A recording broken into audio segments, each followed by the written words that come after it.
అదే RTV app వార్తల్ని క్షణాల్లో చదివే అవకాశం ఉంటుంది. ఒక న్యూస్ పేపర్, ఒక టెలివిజన్ ఛానల్ మీ చేతుల్లో ఎప్పుడూ ఉంటాయి. అందరికీ నమస్కారం. గత కొన్ని రోజుల నుంచి టీటీడీ బోర్డులో లడ్డూ తయారీలో కల్తీ నెయ్యి దుర్మార్గంగా పంది కొవ్వు, గొడ్డు కొవ్వు, మరి ఫిష్ ఆయిల్ వాడుతున్నారంటే దాని మీద భారతీయ జనతా పార్టీ ఈరోజు స్పందించి ఈరోజు తక్షణమే ఇక్కడ ఒక నిరసన కార్యక్రమం తెలియాలని చెప్పి తెలిసాము.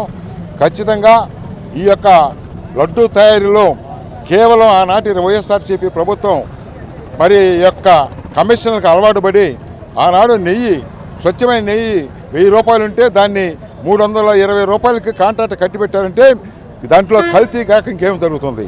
అందుకోసమే కక్కుర్తికి పాల్పడినటువంటి ఆనాటి టీటీడీ బోర్డు చైర్మన్ అయినటువంటి భూమన కరుణాకర్ రెడ్డి అంటే మరి మనకు ఎంతో పవిత్రమైనటువంటి దేవస్థానం ఇలా జరగటం అనేది చాలా ఘోరము. తక్షణమే వైఎస్ఆర్ కాంగ్రెస్ పార్టీ దీని మీద స్పందించవలసిన అవసరం ఉంది.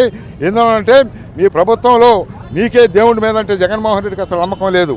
నేను జగన్మోహన్ రెడ్డిని ఒకటి అడుగుతున్నా, ప్రతి దిక్కడికి పోతుంటావు, తిరుపతి దేవస్థానానికి వెళ్ళినప్పుడు ఎవరైనా సరే సతీ సహాయం ఇద్దరు భార్యాభర్తలు ఇద్దరు వెళ్తారు.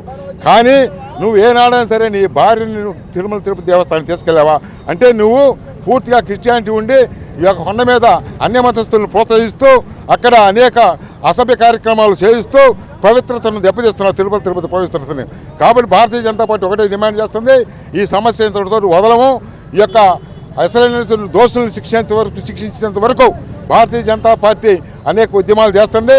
తిరుపతి పవిత్రతను కాపాడాలని ఈ భారతీయ జనతా పార్టీ కోరుకుంటూ ఈ రోజున జగన్మోహన్ రెడ్డి ఒక మాట అంటున్నాడు, చంద్రబాబు నాయుడు గత 100 రోజుల్లో ప్రభుత్వంలో విఫలమైనందువల్ల దాన్ని పక్కదారి పట్టించడానికి ఈ విధంగా దేవుడిని వంకబెట్టి చేస్తా అంటున్నాడు.